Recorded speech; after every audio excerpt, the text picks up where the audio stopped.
તો શું ઉત્તર પીવું છે? એટલે આવું મહેમાનને કહેવાય. હે આવો આવો હરીભાઈ આવો, બેહો બેહો. ઓય બટુકભાઈ, આપણે હે ને 5 વીઘાનું ખેતર છે એ વેચવાનું છે. આમ તો બાબરની અંદર આપણે બધા દલાલો ઓળખીએ છીએ, પણ આપણે તમને સારી રીતે ઓળખીએ છીએ, એટલે સૌથી પહેલા હું તમારી જોડે આવ્યો છું. અરે તો હવે તમે ટેન્શન મેલી જ દો ભલા આદમી. તમારું ખેતર કાલે જ વેચી આલું, મારી જોડે છે કરાવી. તો બસ બસ દલાલી શું ચાલે? 1%.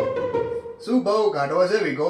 બજારમાં જે હેડતો હોય એમ તો હવે જગ્યા ઉપર જાય. જો તમારે રોડ ટચ જમીન હોય તો 1 કરોડ આવે, અને અંદર હોય તો તમારે 10 લાખે મોડ મળે. ના ના, આપણે નથી રોડ ટચ કે નથી અંદર, વચ્ચોવચ્ચ છે. તો તમારે 40-50 લાખ વચ્ચે સમજી લો વીઘો. હા તો બરાબર.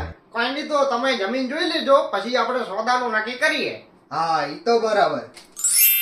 મહેમાનને કીધું કે નહીં ચા પાણીનું કોઈ? ના હવે કેવાનું હે? હું કહું, મહેમાન ચા પીશો? ના બેટા. તો દૂધ લાવ. અરે ના ના. તો કોફી પીશો? અરે ના બેટા ના. શરબત લાવ શરબત. અલ્યા ના ના. તો શું ઉત્તર પીવું છે? એટલે આવું મહેમાનને કહેવાય મહેમાનને. અલ્યા બટો ભાઈ, આપણે જે ખેતરની વાત થઈ એ હવે ભૂલી જાજો.